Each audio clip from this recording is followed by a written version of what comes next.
There's no lack of adversity, and and by the way, that's good because it's what teaches us how to get back up. You fall down, you get back up. It always happens.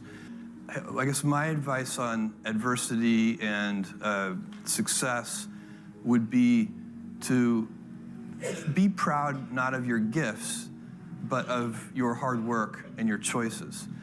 Jeff Bezos, qu'on l'aime ou qu'on le déteste, a réussi en moins de 3 décennies à transformer une simple librairie en ligne en une entreprise colossale de 2000 milliards de dollars. Aujourd'hui, laissons de côté nos impressions personnelles pour analyser comment ce visionnaire a fait d'Amazon le géant qu'il est devenu. Restez bien jusqu'à la fin de la vidéo pour découvrir les secrets de cette entreprise que vous utilisez probablement au quotidien. Vous pourrez vous inspirer des stratégies de Jeff Bezos en tant qu'investisseur, manager ou dirigeant. Pour ce faire, nous nous appuierons sur l'ouvrage Lettres de Jeff Bezos de Steve Anderson qui synthétise la stratégie d'Amazon en 14 principes. Ces principes sont regroupés en 4 grandes phases: tester, construire, accélérer, passer à l'échelle. Avant de commencer, saviez-vous que le nom Amazon n'a pas été choisi par hasard? Tout d'abord, il évoque l'idée de grandeur et d'immensité à l'image du fleuve Amazon. Ensuite, à l'époque de la création d'Internet, les sites web étaient souvent classés par ordre alphabétique, et en choisissant un nom commençant par A, Amazon apparaissait parmi les premiers résultats de recherche.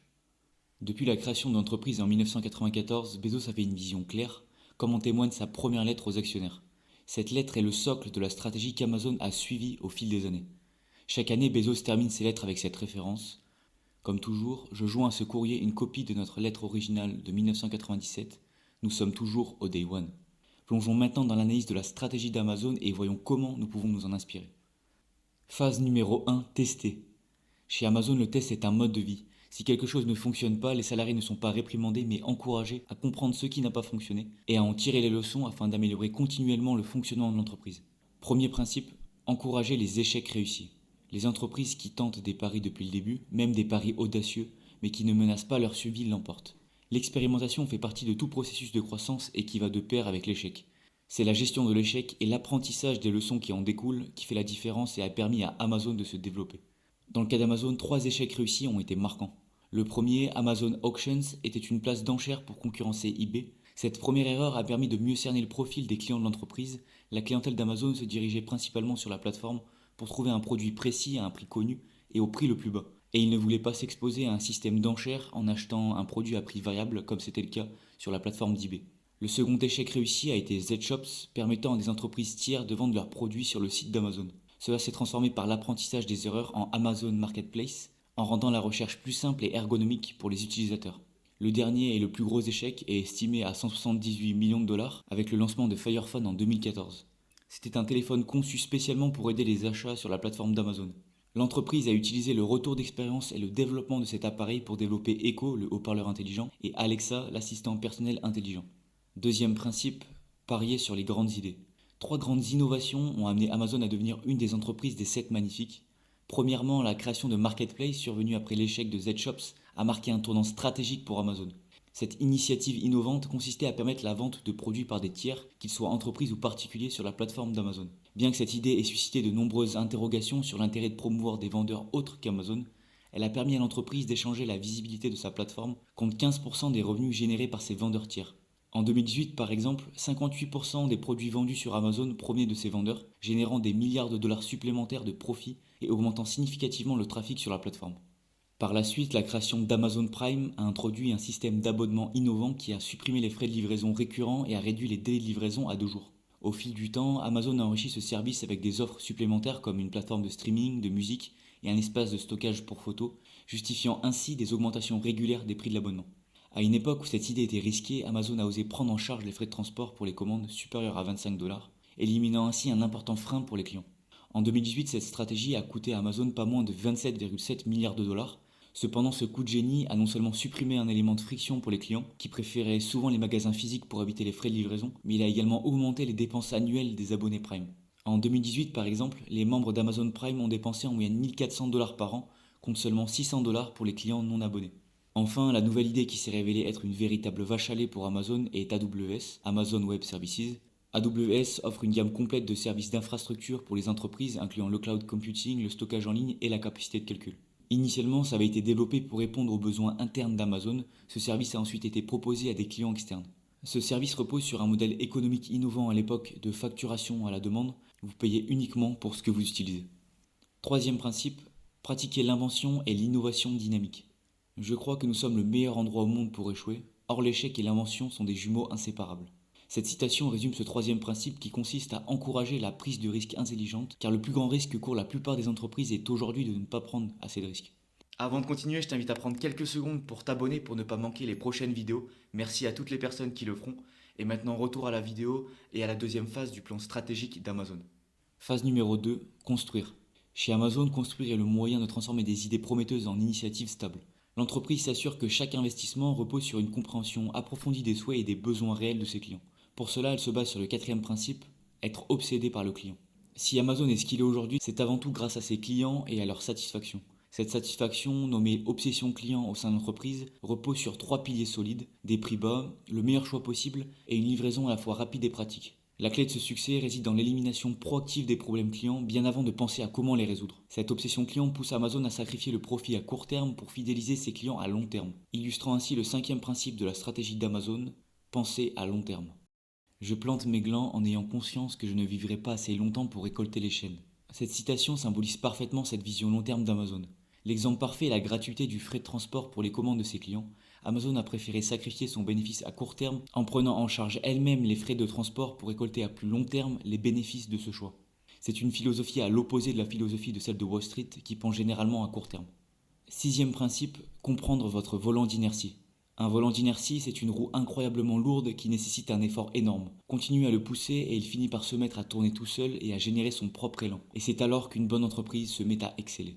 Voici le schéma du volant d'inertie d'Amazon avec la croissance identifiée comme l'objectif principal de l'entreprise. Pour atteindre cet objectif, le processus commence par une réduction des prix, ce qui améliore l'expérience client et augmente le nombre de visites. Un afflux de visites accroît le volume des ventes et attire davantage de vendeurs tiers qui paient des commissions sur le site. Cette dynamique permet à Amazon d'offrir une plus grande variété de produits et d'optimiser les coûts fixes, tels que les centres de traitement des commandes et les serveurs pour leur site web. Cette efficacité accrue et cette structure à bas coût permettent à Amazon de réduire encore les prix, perpétuant ainsi ce cercle vertueux. Un exemple d'amélioration du volant d'inertie d'Amazon est l'acquisition de Whole Foods en 2017.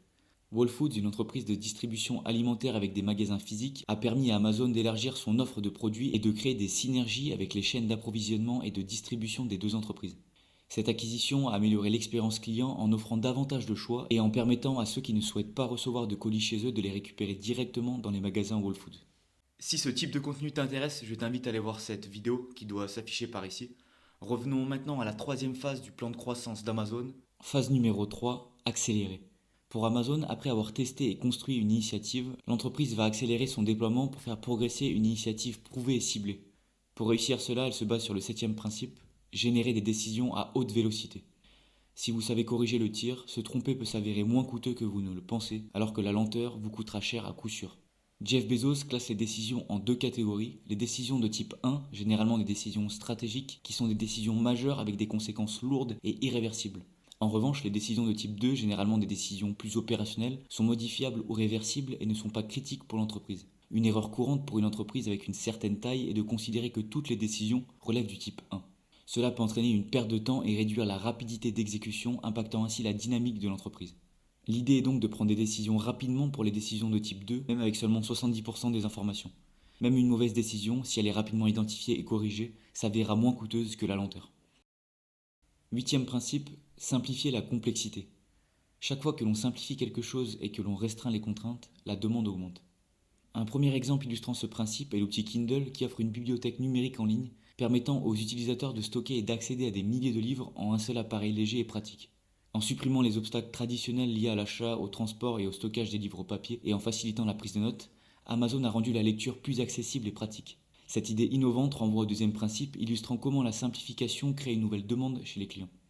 Un second exemple est le Frustration Free Packaging. Ce service permet aux clients de choisir entre un emballage traditionnel et un emballage sans frustration lors d'un achat sur la plateforme d'Amazon.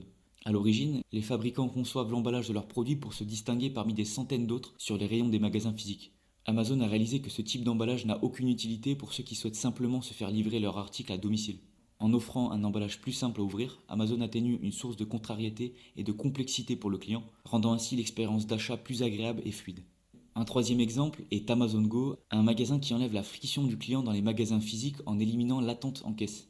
L'idée est de permettre au client d'entrer dans le magasin, de prendre les produits qu'il souhaite, puis de ressortir directement sans passer par une caisse traditionnelle. Grâce à des technologies avancées de capteurs et d'intelligence artificielle, les achats sont automatiquement détectés et facturés via l'application Amazon Go. Cette innovation supprime une étape fastidieuse du processus d'achat, rendant l'expérience plus rapide et plus agréable pour les clients. Neuvième principe, accélérer le temps avec la technologie. Le mieux serait que vous soyez celui qui se sert de la technologie pour rendre une partie, voire la totalité de votre entreprise obsolète, ce qui signifie que vous serez toujours à la pointe du progrès. La technologie permet l'accélération de la croissance, renvoyant au principe 6 du volant d'inertie. La technologie constitue un élément clé de ce volant d'inertie, améliorant sa vitesse de rotation et par conséquent la dynamique de l'entreprise. Un exemple de relais de croissance permis par la technologie est la division cloud d'Amazon, AWS, offrant des services flexibles et évolutifs qui ont permis à de nombreuses entreprises de croître rapidement. Un autre exemple est Amazon Go, où des algorithmes sophistiqués détectent automatiquement les produits achetés, éliminant ainsi le besoin de passer en caisse. Ces innovations montrent comment Amazon utilise la technologie pour accélérer sa croissance et améliorer l'expérience client. Dixième principe, promouvoir l'appropriation. La réflexion à long terme constitue une exigence et un résultat de la propriété véritable. Les propriétaires ne se comportent pas comme un locataire. Le souhait d'Amazon est d'impliquer toutes les personnes dans l'environnement de l'entreprise, que ce soit les salariés, les dirigeants, les clients et les investisseurs. Comment concrètement l'appropriation est promue chez Amazon ? Pour commencer, les salariés peuvent recevoir une part de leur rémunération sous forme d'options d'achat d'actions de l'entreprise plutôt qu'en liquidité. Cela les incite à penser et à agir comme des propriétaires, alignant leurs intérêts avec ceux de l'entreprise à long terme. Amazon encourage également la responsabilisation des salariés en promouvant le leadership. Les employés sont incités à prendre des décisions de type 2 et les réunions commencent souvent par la lecture d'un mémo narratif de 6 pages permettant une réflexion approfondie et structurée. Cela garantit que toutes les voix sont entendues et que les décisions sont prises de manière informée et collaborative. Le système Pay to Quit est une autre pratique qui renforce l'appropriation. Les employés ont la possibilité de quitter l'entreprise avec une prime, ce qui garantit que ceux qui restent sont véritablement engagés et motivés. Enfin, Amazon n'exige pas un accord total pour toutes les décisions. Cette flexibilité permet aux équipes d'avancer rapidement et de s'adapter aux changements sans être freinées par la recherche d'un consensus absolu. Pour les investisseurs, qui est une autre composante importante pour une entreprise cotée en bourse, Jeff Bezos cherche des investisseurs à long terme qui se considèrent comme des propriétaires de l'entreprise. Il croit que la propriété est un état d'esprit qui entraîne une attitude et un engagement différents de ceux d'un simple locataire. Phase numéro 4, passer à l'échelle. La dernière étape chez Amazon est le passage à l'échelle, constituant le moyen d'atteindre une croissance durable et importante sans sacrifier les 10 premiers principes donnés. Si l'ampleur des échecs n'augmente pas, il n'est pas possible d'inventer une échelle qui vous permettra de réellement faire bouger les choses. Un pari gagnant de grande échelle est susceptible de couvrir plus que le coût de nombreux paris perdants. Cela passe par le 11e principe, entretenir votre culture. La culture d'entreprise chez Amazon est visible à travers 2 composantes sociales importantes, le recrutement et la gestion des salariés.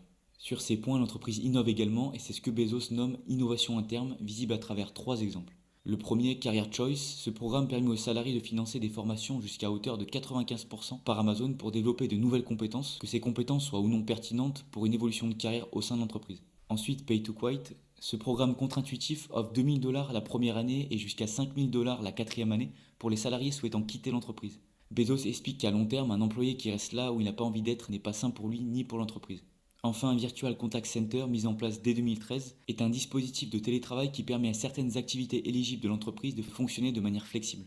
La culture d'entreprise d'Amazon repose également sur des piliers tels que l'obsession client, le leadership, la croissance et l'innovation. Cette innovation passe par des petites équipes et une productivité symbolisée par la règle des 2 pizzas. Une réunion ne doit pas réunir plus de personnes que ce que le contenu de 2 grandes pizzas ne peut nourrir. Cela permet d'éviter les réunions à rallonge et peu efficaces comme c'est le cas dans beaucoup de grosses entreprises. 12e principe, visez un haut niveau d'exigence. Si vous trouvez qu'il est coûteux d'engager un professionnel, essayez donc d'engager un amateur. Pour illustrer le haut niveau d'exigence d'Amazon, on peut se pencher sur 2 aspects clés, le recrutement et la gestion des vendeurs tiers. Concernant le recrutement, Amazon a mis en place un processus unique impliquant la participation d'un bar raiser ou releveur de bar lors des entretiens. Ces recruteurs spécialement formés ont fait leurs preuves en sélectionnant des candidats d'exception. Leur rôle est de maintenir les normes élevées de l'entreprise en veillant à ce que chaque nouvelle recrue soit à la hauteur des attentes. Ils disposent même d'un droit de veto absolu sur l'embauche, un pouvoir qui, selon la légende, ne peut être outrepassé par personne, pas même par Jeff Bezos. Ce mécanisme garantit que chaque nouvel employé contribue à la culture d'excellence d'Amazon. En ce qui concerne les vendeurs tiers sur la plateforme, l'exigence d'Amazon se manifeste à travers les règles strictes qu'ils doivent respecter. Tout vendeur souhaitant commercialiser ses produits sur Amazon doit se conformer aux mêmes standards rigoureux qu'Amazon applique à ses propres transactions, que ce soit en matière de description des produits, de gestion des stocks ou de service client. En cas de non-respect de ces standards, le vendeur est rapidement retiré de la plateforme. Ce système de contrôle rappelle celui des franchises, où les franchisés doivent respecter scrupuleusement les standards de la marque pour garantir une expérience client cohérente et de qualité. 13e principe, mesurer ce qui est pertinent. Jeff Bezos accorde une attention particulière à deux paramètres essentiels, les données et l'argent. En ce qui concerne l'argent, Bezos se concentre sur un indicateur privilégié par les gestionnaires ayant une vision long terme, le flux de trésorerie disponible ou free cash flow. Contrairement à la vision court-termiste de Wall Street qui met l'accent sur la maximisation du résultat net, Bezos privilégie cet indicateur car il reflète la santé financière réelle de l'entreprise et sa capacité à investir dans l'avenir. Pour ce qui est des données, Bezos porte une attention particulière à celles qui sont directement liées à la satisfaction du client. Il examine minutieusement des indicateurs tels que les délais de livraison en fonction du pays ou du type d'habitation, la facilité d'ouverture des colis, le taux d'air à l'intérieur des emballages ou encore le nombre de retours clients. Ces données permettent d'optimiser l'expérience client qui est au cœur de la stratégie d'Amazon. Cependant, Bezos ne se limite pas à l'analyse des données quantitatives, il garde également une vision d'ensemble en prenant en compte les anecdotes et les retours terrain. Selon lui, il est essentiel de reconnaître qu'il y aura toujours une tension entre les données et les intuitions, mais il est indispensable de disposer des deux pour prendre les bonnes décisions. 14e et dernier principe, chaque jour est un day one. Le day 2, c'est la stase, suivi par l'insignifiance, suivi d'un déclin atroce et douloureux, lui-même suivi de la mort. Voilà pourquoi chaque jour est un day one. En d'autres termes, pour Jeff Bezos, une entreprise est soit en constante évolution, soit en train de mourir. Il n'existe pas de juste milieu. Bien sûr, ce déclin ne se produit pas du jour au lendemain, mais plutôt sur des mois, voire des années, offrant ainsi une opportunité de réagir et de se redresser. Le Day One est donc bien plus qu'une simple date, c'est un concept, un état d'esprit conçu pour maintenir la dynamique et l'énergie des débuts de l'entreprise. Mais concrètement, comment conserver cet esprit Day One au fil du temps ? Selon Bezos, cela repose sur 4 piliers, l'obsession pour le client, la méfiance envers les alibis, c'est-à-dire le rejet des fausses excuses, l'innovation continue et la prise de décision à grande vitesse. Ces principes permettent à Amazon de rester agile, dynamique et toujours orienté vers l'avenir, évitant ainsi le piège du Day 2. Pour conclure, Jeff Bezos a toujours privilégié la croissance car il savait que le modèle d'Amazon ne pourrait fonctionner qu'à grande échelle. Cette vision, il avait déjà en tête dès la création de l'entreprise, avec un plan et une direction claire depuis la fin des années 90, malgré les tempêtes comme la crise de la bulle Internet des années 2000. Bezos a parfaitement résumé la stratégie d'Amazon lors d'une interview en 2018 pour Bloomberg. Notre activité est une activité à coût fixe. C'est à partir d'un certain niveau de volume que nous couvrirons nos coûts fixes et que l'entreprise deviendra rentable. Cette rentabilité passe aussi par la gestion du risque qui a toujours été au cœur de la performance d'Amazon et Bezos en est sans conteste le maître. Non pas dans le sens d'éviter les risques, mais plutôt dans celui de les prendre de manière délibérée et éclairée. Pour bâtir de grandes choses et croître, il est indispensable de prendre des risques maîtrisés. En revenant sur ce concept d'échelle, on peut établir un parallèle avec un secteur qui est à la mode aujourd'hui, l'intelligence artificielle. Ce secteur est dominé par les géants que sont Amazon, Alphabet ou Meta, car seule une échelle suffisante permet de soutenir les investissements colossaux qui sont nécessaires. Cependant, pour l'instant, ce sont ceux qui vendent les outils de l'IA plutôt que ceux qui l'utilisent qui en tirent le plus gros profit. Cela soulève une question. Est-ce que le secteur de l'intelligence artificielle sera aussi rentable pour ces entreprises que beaucoup le prédisent ? Mais qui sait, ce sera peut-être le sujet d'une prochaine vidéo.